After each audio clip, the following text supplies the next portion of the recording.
नमस्कार, मी रोहित मच्छिंद्र चांडोले.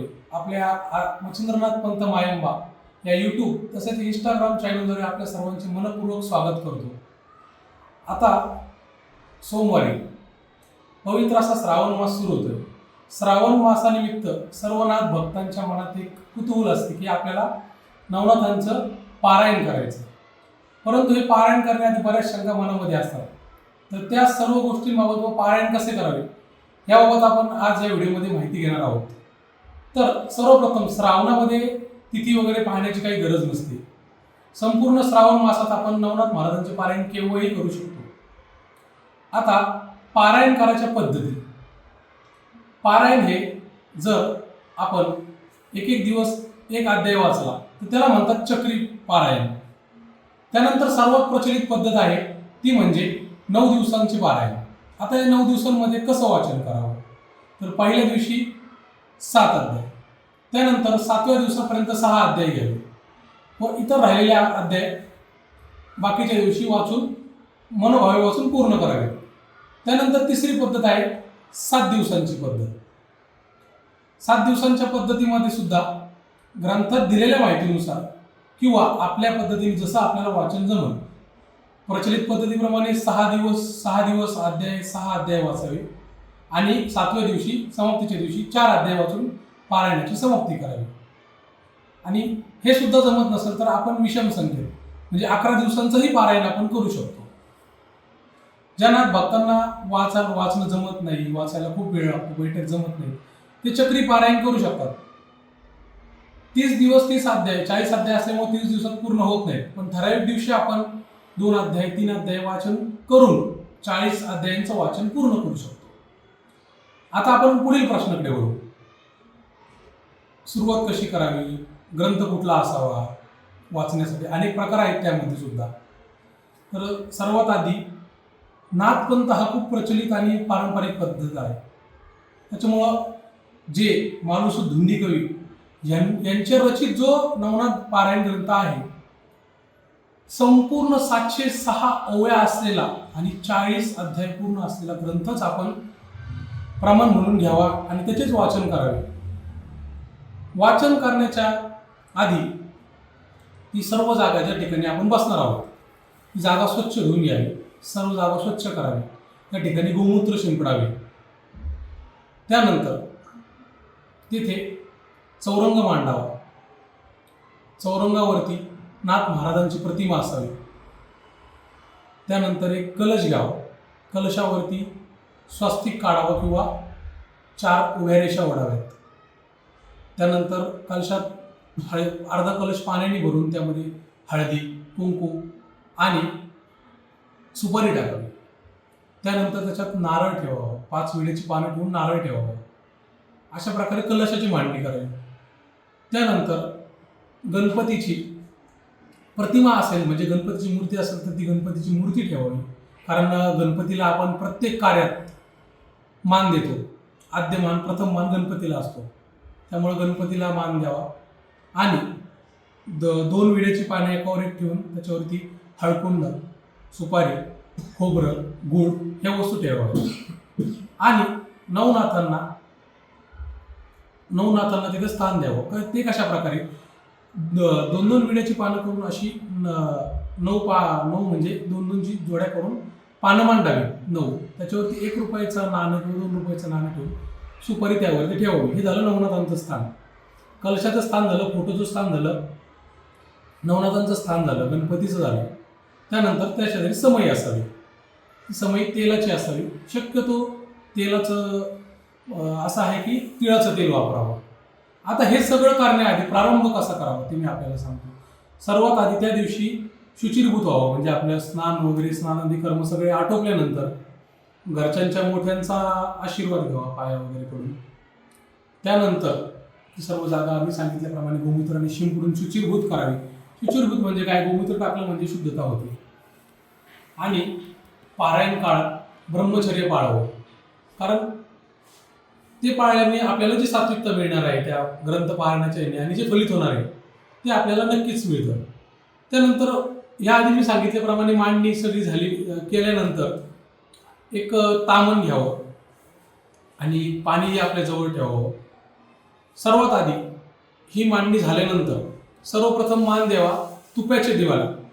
आपलं जे शुद्ध तूप असतं ते घेऊन त्या तुपाचा दिवा पेटवावा. कारण हिंदू सनातन धर्मात आणि नाथ पंथामध्ये अग्नीला साक्षी ठेवून कुठलंही कार्य केलं जातं. त्यामुळं अग्नीच्या साक्षीनेच पारायणाला सुरुवात करायची. हा दिवा तात्पुरता असणार आहे आपला तुपाचा. त्यानंतर आपण जी समई प्रज्वलित करणार आहे, पारायण संपेपर्यंत आपल्याला ती समई 2 वातींच्या मिळून एक वात तयार करावी. त्याच्यामध्ये तिळाचं तेल वापरावं ही सर्वांना विनंती आहे. तिळाच्या तेलाचाच दिवा आपण लावावा. त्या समईची पूजा करावी सर्वप्रथम. त्यानंतर गणपतीची पूजा करावी. ज्याप्रमाणे मी सांगितलं, गणपतीची मूर्ती ठेवावी. नसल्यास तांबडी सुपारी गणपतीचं प्रतीक म्हणून तांदळावरती ठेवावी. तिची पण मनोभावे जसं आपण समईची पूजा केली तशी फुलं अक्षता वाहून पूजा करावी गणपतीच्या सुपारीची सुद्धा. त्यानंतर कलशाची पूजा करावी. त्याला हळदी कुंकू अर्पण करावं, नारळावरती स्वस्तिक काढावं, त्याच्यात अक्षता व्हाव्यात, फुलं व्हावीत. त्यानंतर नवनाथांची एक सुपारी घ्यावी. पहिली प्रथम सुपारी घ्यावी. त्या सुपारीला तामणामध्ये ठेवावं. शुद्ध पाणी त्याच्यावरती अर्पण करावं.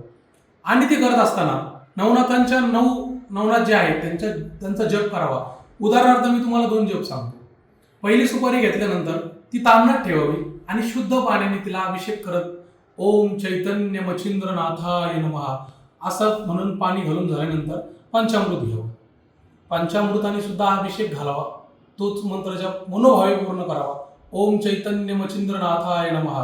त्यानंतर पुन्हा शुद्ध उदक म्हणजे पाणी घालावं आणि ती सुपारी स्वच्छ वस्त्राने पुसून तिला त्या 1 रुपयाचं नाणं ज्याप्रमाणे आपण सांगितलं त्याच्यावरती ठेवावं. त्यानंतर दुसरी सुपारी सेम तशीच सगळी प्रक्रिया आपल्याला पुन्हा करायची. शुद्ध पाणी, पंचामृत, ओम चैतन्य गोरक्षनाथाय नमः. त्या सुपारीला पुन्हा स्थानापन्न करून अक्षता फुलं वाहून गंध लावून ती पुन्हा जागेवर स्थानापन्न करायची. त्यानंतर असंच ओम चैतन्य जालिंदरनाथाय नमः. त्या सुपारीचा सुद्धा तसाच अभिषेक करून तिला सुद्धा स्थानापन्न करून हे करावं. त्यानंतर तिसरी सुपारी, चौथी सुपारी ओम चैतन्य कानिफनाथाय नमः. तसंच पुढचं ओम चैतन्य गहिनीनाथाय नमः. त्यापुढे ओम चैतन्य नागनाथाय नमः. ओम चैतन्य रेवणनाथाय नमः. ओम चैतन्य चरपटीनाथाय नमः. ओम चैतन्य चौरंगीनाथाय नमः. अशा प्रकारे सर्व नाथांचे अभिषेक करून झाल्यानंतर त्यांना त्या सुपारी रूपात प्रतिमा रूप आपण नाथ महाराज साक्षात तिथं आलेत त्या रूपाने असं म्हणून त्या ठिकाणी त्यांना स्थान द्यावं. त्यानंतर आपलं जे आसन आहे ती जागा सुद्धा स्वच्छ आणि व्यवस्थित असावी.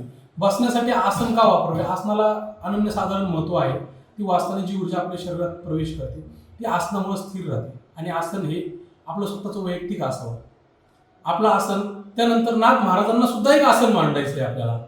नाथ महाराजांना आवाहन करायचं आहे, नाथ महाराज मी आपला ग्रंथ इथं आपल्या आशीर्वादाने आपलं जे परम पवित्र असं पारायण ग्रंथरूपी आहे ते मी वाचतोय, वाचण्याचा प्रयत्न करतोय, ते माझ्याकडून तुम्ही करून घ्या आणि आपली उपस्थिती या ठिकाणी असू द्या असं म्हणून एक मोकळा आसन त्या ठिकाणी आपल्याला मांडायचं आहे. अशा वेळी नाथ महाराजांचा जो चेहरा आहे किंवा जे चेहऱ्याचं दिशा येणार आहे ती शक्यतो उत्तर, पूर्व, पश्चिम असावी ही काळजी घ्यावी. आता यानंतर आपण वाचनाला सुरुवात करू शकतो. त्यानंतर अनेक नाथ भक्तांना असा प्रश्न पडतो की वाचन कुणी करावं, कसं करावं, काय करावं, कधी करावं, काय नियम असतात. तर नाथपंथामध्ये अद्वैत भाव सांगितलेला आहे. म्हणजेच काय तर नाथपंथामध्ये स्त्री आणि पुरुष असा भेद नाथांनी तरी कधी केलेला हा नवनाथ ग्रंथा भक्तिसारमध्ये कधीही वाचनात आढळलेला नाही. नाथ महाराज आपण ज्याप्रमाणे जालिंदरनाथांनी गोपीचंद राजांच्या आईंना दीक्षा दिली, बहिणीला सुद्धा दीक्षा दिली, त्यातून आपल्याला हेच प्रमाण मिळतं की नाथपंथात अद्वैत भाव म्हणजे भेदाभेद नाथपंथामध्ये नाही. त्यानंतर आपण जो नाथपंथ पुढे वारकरी संप्रदायात विलीन झाला त्यात मुक्ताईंचं उदाहरण आपण पाहू शकतो. त्या सुद्धा नाथपंथीच आहेत. त्यामुळं स्त्रिया पारायण वाचू शकतात हे त्यातनंच सिद्ध होतं. हे काय आम्ही कुठल्या मनाने वगैरे सांगत नाही, हे नाथांच्या चरित्रातून आणि पारायणातूनच ही गोष्ट समोर येते. आणि नाथांसारखं प्रेमळ आणि प्रेमळ दैवत कुठेच नाही. कारण अगदी नाथांबद्दल खूप घाबरून दिलं जातं, परंतु तसं काहीच नाही. हे तुम्हाला पारायण वाचल्यानंतर समोर येईलच. परंतु तरी सुद्धा पारायण वाचताना काय काळजी घ्यावी, काय गोष्टी कराव्यात, काय करू हे आपण आता चर्चा करू त्याच्यावरती. तर पारायण वाचत असताना ब्रह्मचर्य पाळावं. जमल्यास परान्न ग्रहण करू नये. झोपण्याचे वगैरे काही नियम सगळ्यांनाच जमतील असं नाही, त्यामुळे मी त्याच्याबद्दल काही चर्चा करत नाही. आणि प्रांतानुसार, गावानुसार, जिल्ह्यानुसार नियम वेगळे आहेत, त्याच्याबद्दलही जास्त चर्चा करणं योग्य नाही. पटल्यास आपण पुढे जाऊ शकता किंवा आपल्या पद्धतीने आपण करू शकता. ब्रह्मचर्य पाळावं कारण नाथ महाराजांचं पारायण आपण करतोय ते अति आवश्यक आहे. त्या जागेवरती गोमूत्र सारखं शिंपडावं. वाचन हे सकाळी शुचिरभूत म्हणजे आंघोळ झाल्यानंतर एक बैठकीत, जमल्यास खूप चांगलं, एक बैठकीत करून घ्यावं. वाचन करताना कोणाशी बोलू नये. पूर्ण नाथांच्या त्या चरित्रात आपण तल्लीन व्हावं. आणि दररोज वाचन झाल्यानंतर पोथी पिवळ्या वस्त्रात झाकून ठेवावी. तिला नमस्कार करावा. दत्त महाराजांची, जमल्यास नाथ महाराजांची आरती करावी. कुठल्याही 3 आरती तुम्ही करू शकता, 3-5 जशी तुमच्याच्यानी शक्य असेल तसं. गणपतीची करू शकता, दत्त महाराजांची करू शकता, नवनाथ महाराजांची, देवीची, महादेवांची आरती तुम्ही करून त्या दिवसाचं वाचन थांबवू शकता. त्यानंतर आपण विषय येतो समाप्तीचा. आता समाप्ती कशी करावी? समाप्ती तुम्ही यथाशक्ती तुमच्या करू शकता. अन्नदान शक्य नसल्यास 9 पोरांना नवनाथ महाराजांचं प्रतीक म्हणून जेव घालण्याची पद्धत आहे. तेही शक्य नसल्यास आपण नवनाथ महाराजांच्या पोथीला नैवेद्य दाखवून पोथीची समाप्ती करू शकता. आणि यथाशक्ती कुठेही तुमच्या पद्धतीने अन्नदान 1 लोकांना, 2 लोकांना, जिथे भुकेले खरंच गरज आहे त्यांना तुम्ही करू शकता. कारण नाथांचं चरित्र आपल्याला हे शिकवतं. भुके को अन्न, प्यासे को पाणी, यही है मेरे गुरु गोरखनाथ की वाणी, असं गोरक्षनाथांचं प्रचलित वाक्य आहे. त्यानुसार अन्नदान आपण करावं. त्या रूपात नाथ महाराज आपल्या घरी आले. आता नाथ महाराजांची पूर्ती का करावी, कशी करावी किंवा का करतात हे प्रश्न अनेकांना पडतात. तर पोथी करण्यामागचा सगळ्यात मूल उद्देश असा असतो, दुःख, दरिद्र, संकट ह्या गोष्टी तर नाथ महाराजांच्या चरित्र वाचनाने हरण होणारच आपल्या आणि होतातच. परंतु इतर कळत न कळत अनेक सिद्धी संकल्प हे आपले नाथ महाराज स्वतः येऊन तडीच नेतात किंवा मार्गी लावतात. असं अनेक जणांना प्रचिती सुद्धा आहे. आता सर्वात महत्वाचं, पारायण सुरू करण्याच्या आधी संकल्प घेण्याचं बरेच जण विसरतात. मुद्दाम मी ही गोष्ट शेवटी सांगतोय कारण ती तुमच्या लक्षात राहावी. पारायण सुरू करण्याच्या आधी पळीतून आपल्या हातावरती पाणी घ्यावे, उजव्या हातावरती 3 वेळा संकल्प, म्हणजेच तुमच्या मनात जी इच्छा आहे तुम्ही पारायण का करताय हे नाथ महाराजांना स्मरण करून सांगावं आणि ते पाणी ताम्हणामध्ये सोडावं. म्हणजे संकल्पयुक्त असं तुमचं पारायण ते होतं आणि नाथ महाराज ती गोष्ट पूर्ण करून घेतात याची आम्हाला खात्री आहे. आता पारायणाची पूर्ण समाप्ती झाल्यानंतर त्या नारळाचं काय करावं, त्या कलशातल्या पाण्याचं काय करावं, पानांचं काय करावं, ही सुद्धा शंका तुमची दूर करणार आहे. तो नारळ फोडावा आणि घरात त्याचा प्रसाद करून खावा. त्या कलशातील पाणी संपूर्ण घरामध्ये शिंपडावं. पाणी उरल्यास ते झाडामध्ये टाकावं. त्यानंतर त्या सुपाऱ्या ज्या आहेत त्या विसर्जित केल्या तरी चालतील किंवा एका ठिकाणी व्यवस्थित ठिकाणी अशा डबीत वगैरे घालून ते ठेवावं. अशा प्रकारे संपूर्ण पारायणाची सांगता आणि वाचन करण्याची पद्धत ही आहे. यामध्ये कोणाला काही शंका असल्यास तुम्ही कमेंटमध्ये मच्छिंद्रनाथ पंत मायंबा या आमच्या चॅनलमध्ये विचारू शकता. आम्ही त्याचं नक्कीच व्हिडिओद्वारे तुम्हाला उत्तर देऊ. आमच्या मच्छिंद्रनाथ पंत मायंबा या यूट्यूबच्या चॅनलद्वारे, इंस्टाग्रामच्या चॅनलद्वारे मी तुमच्या सर्वांचे मनपूर्वक आभार मानतो. तुम्हाला व्हिडिओ आवडल्यास नक्की लाईक आणि सबस्क्राईब करा. तसेच आमच्या आद्यनाथाचार्य गुरु मत्स्येंद्रनाथ सेवाभावी संस्था आणि नाथ भिक्षा पात्र फाउंडेशन सावडी अहमदनगर यांच्या मार्फत आम्ही अशाच नवीन नाथांबद्दल माहिती असणाऱ्या, उपयुक्त माहिती असणाऱ्या, चुकीचे गैरसमज असणारे आहेत ते दूर कसे करावेत, काय आहे नाथांचा मार्ग, याबद्दल असंच नाथांच्या कृपेने मार्गदर्शन करत राहू आणि ते आपल्या सर्वांचा त्याला उत्स्फूर्त प्रतिसाद मिळेल अशी आशा आणि भावना मी व्यक्त करतो. आणि माझ्या गुरूंच्या चरणी ही सेवा, नाथ महाराजांच्या चरणी ही सेवा समर्पित करतो. ओम गोरक्ष जालंधर चरपटाश अडभंग कानिक मच्छिंद्र आद्या चौरंगी रेवानक भरतरी संज्ञा भूम्या भूमुर नवनाथ सिद्धा. ओम नमो आदेश गुरुको आदेश. धन्यवाद.